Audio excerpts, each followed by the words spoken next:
Welcome to Taste Buds. I'm Deborah Eckerling, goal strategist, writer, and foodie. And today I'm speaking with Amy Steinhaus Kerwin and Rebecca Adana, a host of Two Jews Making Food, which is now streaming on HiFlix. Welcome. Great to meet you. Other than the obvious, what is Two Jews Making Food?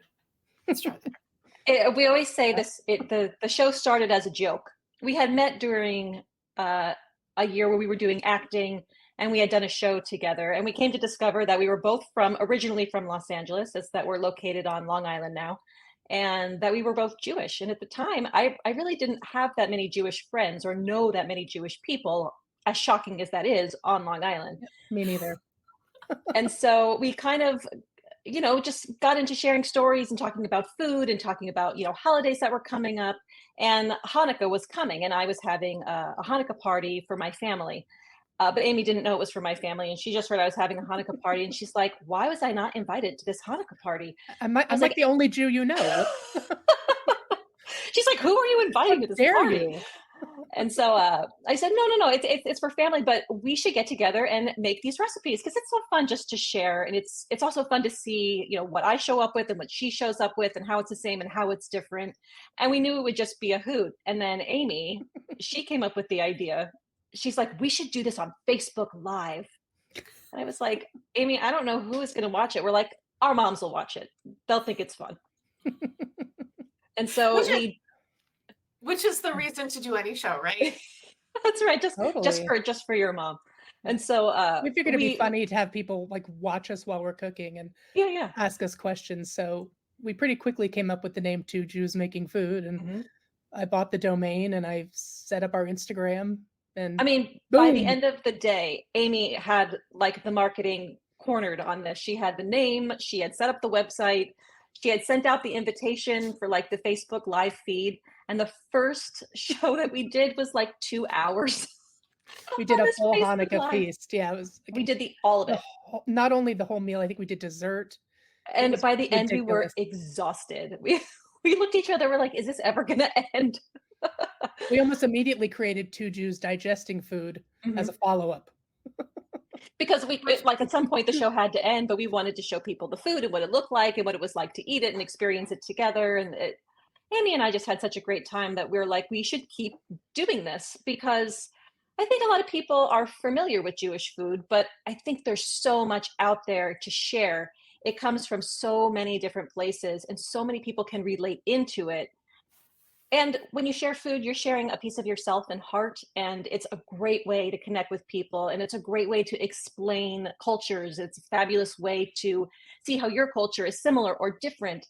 And that's like the most exciting part is I think the learning process along the way of what is Jewish cuisine and where does it come from? And people were surprisingly interested because I Mhm. sent out a press release, just to the local press, which got immediately picked up in several of the local papers just about Oh, this you. Facebook Live program that was based on completely nothing. We just made it up and got a lot of publicity locally, so it all kind of happened pretty quickly. Yeah, and people Yeah. were excited, and people started saying like, "Oh, my grandpa was Jewish, or my mom was Oh, Jewish, yeah. or there's a lot of They came out of mixed the woodwork. families." Yeah, all of a sudden, everyone was a little bit Everyone Jewish. was a little bit Jewish. Yeah. We were laughing, but it created kind of a nice community that people felt like they could share that part of their personality in a safe and comfortable place. And then Amy and I also do some live events and things in the community. And the coolest part about that is people who are not Jewish will come up and say, "Oh my gosh, this recipe reminds me of something that, I'm Polish. It reminds me of my Polish, heritage, or I'm German and it reminds me of that." Or, it just so many people can find they relate into the food. Mhm. And also that it's a wide variety of food. That's what's been so surprising to me is I'm very familiar with like Ashkenazi recipes, which is I think when you think of like a deli, like matzo ball soup and that kind of thing, or like stuffed cabbage. But we have been finding that like a lot of like Middle Eastern, like Sephardic Jewish food is a little less known but equally delicious and fun to make. And it's nice to just get a different aspect of what is Jewish cuisine, what's out there. Mhm. So, how did you get from doing these fun lives to a show on local TV to now on HiFlix? We COVID was a challenge for us. We tried to do the show with each other on Zoom, and we would prop an iPad up Mhm. like on a music stand, Yeah. and that would be like the other person next to us, and it was just a mess. It didn't work. And Amy put me in like a babushka. I did. I put a She sweater around she put a around. sweater around me so I looked cozy, but like I Yeah, couldn't hear her, and we were trying. Oh my gosh, yeah, the COVID was yeah. special. And we just felt that after that, when we were able to actually get back to meeting in person, we knew that LTV in East Hampton, or Wainscott, it's East Hampton, had a studio, and that it was Mhm. very affordable to use the space. So we started filming there in I guess sometime in 2020, late 2020, and we're now we just filmed our Sixth, 37th seventh. 37th episode, which is we're calling season 3. And yeah, it's been crazy. So, but that's Highflix found us looking for Jewish food content shows, and Go Highflix along is with like it's the schmoozin' and cruisin'. and cruising. Yeah. Yeah, so she searched the internet and she found us, which we thought was incredibly humorous. So we thought it was like the best thing ever to be able to do this. But like, what a great platform! I mean, in just searching around, myself on the app, they have so much content that you realize that people want Jewish content. They have, what is it, 2,500 hours of film and television and documentaries and it's series. It's just so cool to be included in all of that content and to just think that we're going to be able to reach more people. Amy and I, we always say we're not chefs, we're not kosher, but we love food and we love stories and we love to learn. And that's kind of how the show was created, is in an effort to find out what is out there. Mhm. And And not just Jewish cuisine. That's why Mhm. it's not 2 Jews making Jewish food, it's 2 Jews Mhm. making food. A lot of the time it is food from our culture, and Yeah. sometimes it's somebody else's, and that's where we find those similarities. We've tried out a variety of things, so not always Jewish, although there's always the Yiddish lesson of the day, and Mhm. there's always the shtick. So Yeah. I wanted to ask about the Yiddish lesson of the day. sometimes it's my dad, it's my mom, it's Rebecca's mom, Mhm. it's been a few other people here and there. My dad really enjoys doing it, so he has done the most of them, I think, hasn't he, Rebecca? He Yeah, was the absolutely. original too. He's the one that would FaceTime me while we were doing Facebook Live, and it was very confusing for him. He's now, I think he's 87 now, but he's like a poo-poo kanahara. He's like a good 87. That's one of our Yiddish words. Kanahara. But he loves doing it. It's like he gets a kick out of it. So Again, I love learning about Yiddish. It's funny. I was looking up words the other day just in terms of, doing the Yiddish lesson of the day and what we've done, what we haven't done. I'm like, wow, all of these words were really a part of my childhood. I definitely heard them all the time, either from my mom or aunts and uncles or grandparents. And so it's just pretty fun to see how it relates back into like my life personally. And people get a kick out of it. And sometimes people are using them and they don't even know what they mean, but they know that right. they've heard them and they know that like, it kind of the implied meaning. And I think it makes it so it's like a little bit of, trivia. So you can go on our website and see every single Yiddish word that we've used, a little dictionary. And you used poo-poo kenahora. So do you want to give the Jewish lesson of the day of what that means? Of Kanahara? Yes. That's like our version of the evil eye. It's like, it's like if God forbid you say something good if you don't have wood to knock on. So Mhm. instead you're like Kanahara. Like God forbid but my mom always adds a poo-poo in front of it, which makes my dad crazy, and my husband doesn't like it either. He finds it ridiculously silly. But if That's very your mother. like my mother-in-law will always ask me in the car, "How are your parents?" And there's no wood, and I'm like, "Don't ask me when there's no wood." So I'm like, "They're great, poo-poo kanahara." They're fine. So yeah, it's our version of knock on wood. I love the extended Poo-poo. explanation. And the way that I've always heard it was the poo-poo before the kanahora as Right? well. So I'm Yeah. with you. Absolutely. So let's talk a little bit more about food. What is it about food that you love so much? I love to eat it. Yeah. I just Well, love. yeah, that's like the bonus, right? it's a problem. You get to eat the Although food. I do like to make it, and I especially like to make things that I'm not familiar with, Yeah, me because too. I want people to see that you don't have to be scared. Just make it. Yeah. Sometimes it's going to be awful. Make it again, and the next Yeah. time it'll be better. And oftentimes, especially Amy, she will make things on the show that she has never made before. She will make them for you live on the show, and That's sometimes my it works, and preference. sometimes it doesn't. But you're all just laugh, It's and like funny when it doesn't work. it's amazing It's when it it's doesn't work. it's much funnier when it doesn't work, which does happen. But But yeah, I I like don't. to. Rebecca, she likes to prepare. She makes I things do. ahead I of time prepare. and tries them out. Sometimes I do that if I feel like I have to because it's too complicated. But I definitely like to just like wing it on the show and be like, let's see what's going to happen with this. Yeah, I mean, I was listening to one of your podcasts, and it was the Hala, Mandylicious. I think that's what her name Yes. was, and she was just saying, it can be very intimidating to make some of this stuff because it holds such a special place in people's hearts, and everyone has their own recipe, and will they like it and will they not? Just do it, just make it. You make your challah, braid it with only 3. Maybe the next time, if it comes out good and you like the recipe, you make it with 4. Maybe you make it with the 8 braid. Just make it. The worst case scenario is it comes out terrible and you have a good laugh. I once, for the Hanukkah party, and I make good matzo ball soup. Like, people look forward to the matzo ball soup. It was the worst matzo ball soup I ever made. It was like 40 people, and I served it to them, and they ate it. And you know what? And they didn't come It back next happens. year. A few less came the next year, which That was your fun. plan, I think. That was your plan. That's right. But Rebecca's very brave, though. Like, I mean, she like, for example, we did a Christmas time for the Jews episode, Yeah. and everybody knows what that means, Chinese food. So she made a Peking duck on the show. Like, who does that? It was Okay. awesome. Oh, wait. I mean, of course, she couldn't do it in real Rebecca's time, but calling you brave. I know. And No, you made she's the Peking brave. duck.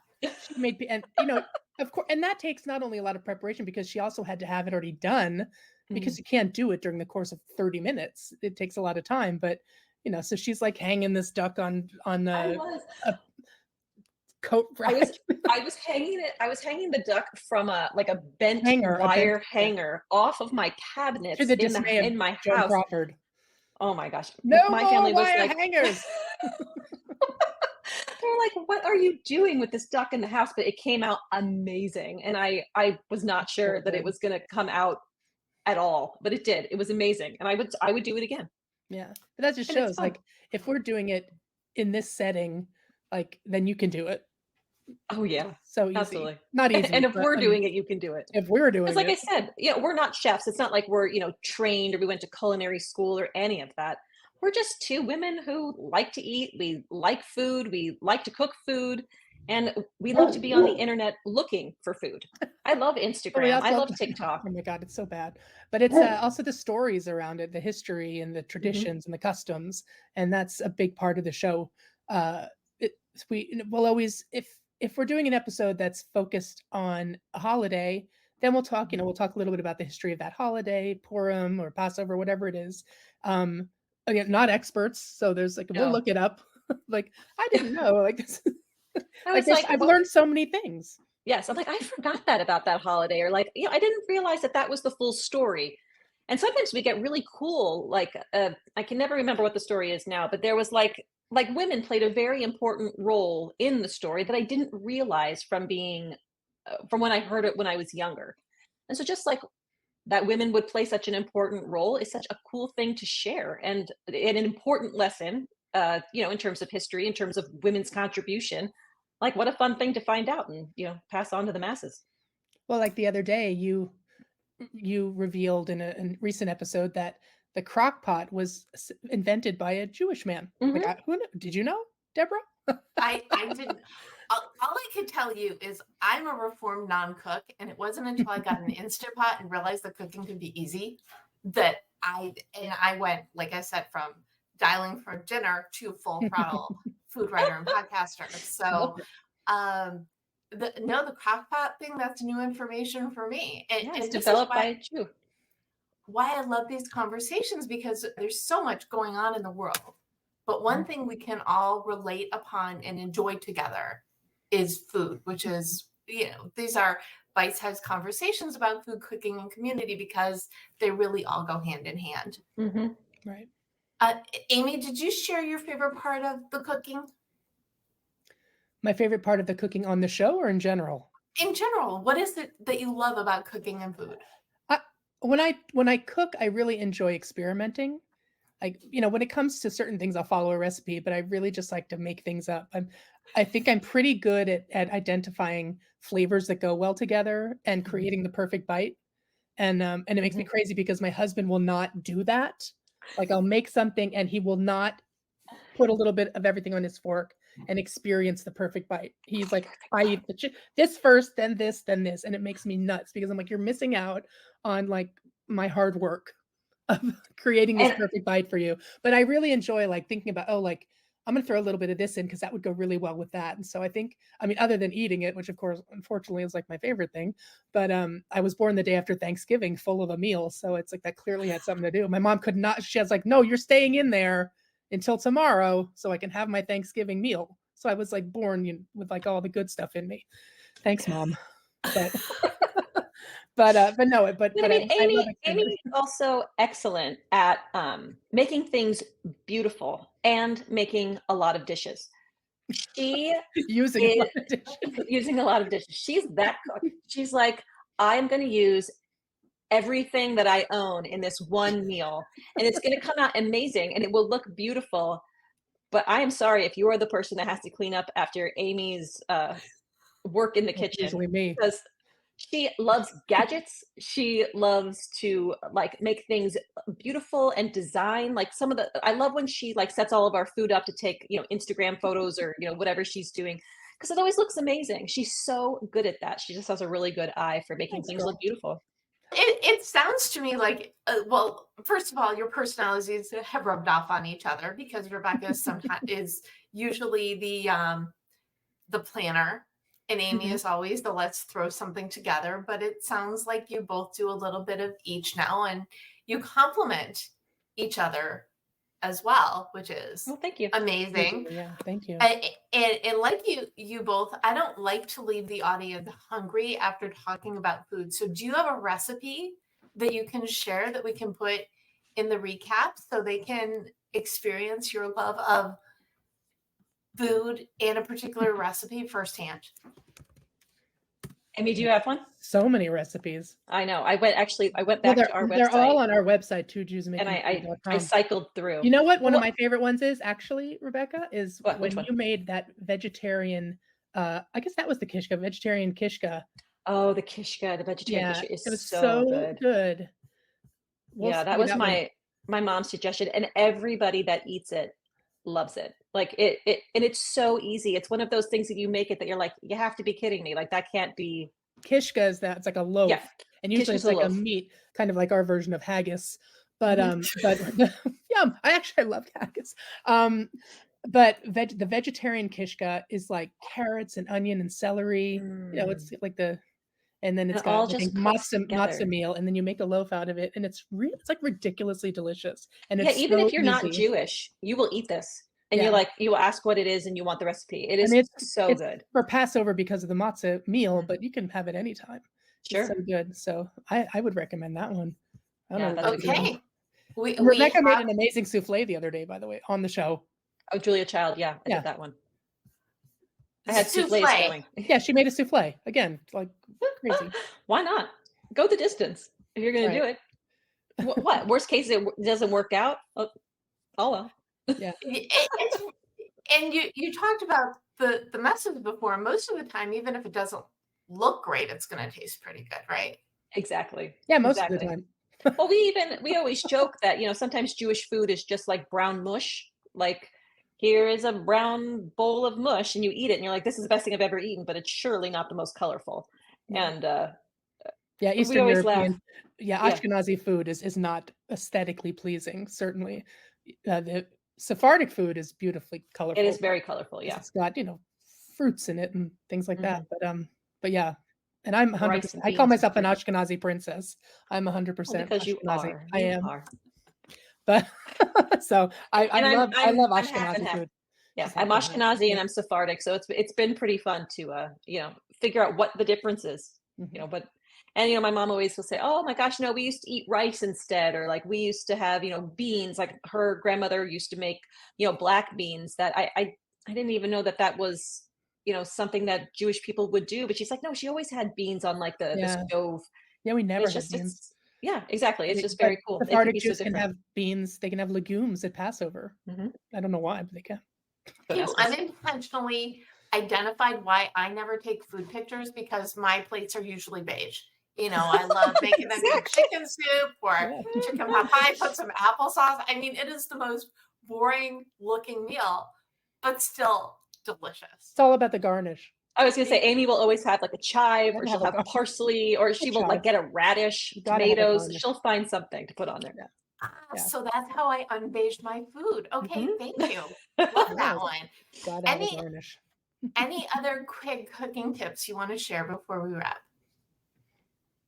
Be brave. Ignore viral sensations. Oh, go into those delicately Yeah, with low hopes. we've done 2 episodes debunking viral sensations for you. So like don't do Well, we- cloud bread. It's No, we disgusting. didn't go in like knowing they would not be great, but Yeah. like we went in being like, let's see if they're great, and Yeah. many of them are are questionable. Yeah. Okay, so you can test things that are viral sensations, but just don't expect them to taste good. Right. Yeah. No, I mean, like- go do whatever you want, but No. You I'm trying to made save you some pasta. time. You made that pasta that was delicious. That was good. Yeah, it was pretty good. But I It was made, very heavy. Yeah, I couldn't eat a lot of what that was. It was like a ton of cheese, and there was like Like a milk in dirty it. There's just, martini one. Like I mean, I kind of liked it. It was a dirty martini pasta. oh It yeah, was yeah, yeah. kind of good, but I will never make that again. Right. Like you make it, and you're like, oh, all right, I checked that Yeah. off the list. Oh, Okay. cloud The bread. cloud bread, forget it. Which is so funny. I saw a recipe the other day for someone making cinnamon rolls with cloud bread, and I thought, you are nuts. I would never make cloud bread again. Unless you just want to like have it all stick on your hands and like Yeah, it was like sticking to my hands, like I couldn't get it off, and we were laughing through that whole show. it's pretty much like eating cotton candy, but worse. Sort of. Oh, is that why? It's Okay. it's got that profile. It's But some people sweet. like eat it like on a Like a with a bun. sandwich. I don't know how they did that because it was just sticking to everything. Yeah. It was. Plus she made it like a color like purple or something. Oh, It yeah. was- I think it's blue or That's something. There is one viral trick that I try. Have you ever done the hamburger on the tortilla where you flatten out the meat Yes. on the tortilla and then you put it on the grill? No, it's amazing. No. It is amazing. It's amazing. I had it Mhm. yesterday. It was You really good. You put the burger on the tortilla and then you put it on the grill? Yes. A raw meat on the tortilla? Yes. Then you put No, it on I'm the telling grill you, and then it flip it and makes the then tortilla so delicious. Oh, so Really? good. Mhm. and then you stuff it with things and you eat it like a taco. It's amazing. Well, this is just in time for me to stop eating beef. Sorry, not sorry. Literally, as of today, I'm like, I'm not gonna eat any more beef. You can make it with turkey, Yeah. chicken. You could. I don't know. Or just save it for when you go back on meat again. There you go. That's There you something to go. look forward Which will to. inevitably be like in 2 days. That's right. That's like how my dry January went. Right. I think I made it like 3 days in, and then I was back doing the show, and we always have a cocktail on our show, which is fun. And so then I was busy making something, and it was good, so I drank it. But it was like a couple sips, like barely counts. So, what is something that you know now about cooking that you wish you knew when you started? Good question. I remember thinking as a kid, and I'm weird, but I'd be like, oh, it's gonna be so hard when I grow up and have a family and have to cook for them. That's a lot of pressure. And so I think I've learned that it's not a lot of pressure. It's just exhausting sometimes. I don't have kids. I just have my husband and my mother-in-law who lives with us and my dogs. So I don't have to worry about like always having to prepare something, which is part of why I get fussy with things because I don't have it's like whatever, it's just us. I can get fancy with it. Oh, what I was going to say is I never put anything out in its container. I will Yes. not do that. Like if it's hummus, if I buy hummus, it's got to go in its own bowl. But so that's I think for me that I learned that even though I'm not cooking for a family per se, that it's actually not only not intimidating, but it's enjoyable. Rebecca. I think I've learned that using yeast, it has to be good, and it could sink. Like if you're going to make bread, please don't use old yeast that you found like in the cupboard. just get a new package. It will, because it could ruin the most beautiful bread or whatever it is that you're making. Fresh yeast is key. You just wanted to do that one because you know how much I hate the Y I know word. how much you hate that word. Why do you hate the Y word? It's just, I don't know. It gives me the heebie-jeebies. I have some triggers. And Delish. the Yeah, Y I will- word is one of them. Okay. The other one is, she just said it. That's the worst for me. DELISH. Oh, I can't. So anyway, it's been wonderful speaking with you both. Where can people learn more about you and Two Jews Making Food? Well, they can find us on twojewsmakingfood.com, Two Jews Making Food on Instagram and on Facebook, on HiFlix. And so if you're a subscriber of HiFlix, you can find our first season. And that, I think there's a free trial too. So there's some, like, check it out, because I think if you're in the United States, the United Kingdom, Canada, New Zealand, and Australia, you can watch us on HiFlix along with all their other great programming. There are other ways to watch, but we're not talking about those today. Any final food for thought? Well, now I'm hungry. Yeah. Well, it happens. You warned. You should eat before you either appear on or listen or watch this show. So eat well and eat often. Works for me. Unless you're me and that you eat well and eat less. Less often. I know. Thank you so much, Amy and Rebecca, hosts of Two Jews Making Food, for joining me today. And thank you for tuning in to Taste Buds with Deb. Don't miss an episode. You can subscribe on YouTube and or your favorite podcast platform. And you can go to jewishjournal.com/podcast to get the recipe and the articles that go with each episode. And you can learn more at tastebudswithdeb.com. So eat well, eat lots, and enjoy the process. Until next time. And don't be bon afraid. appetit.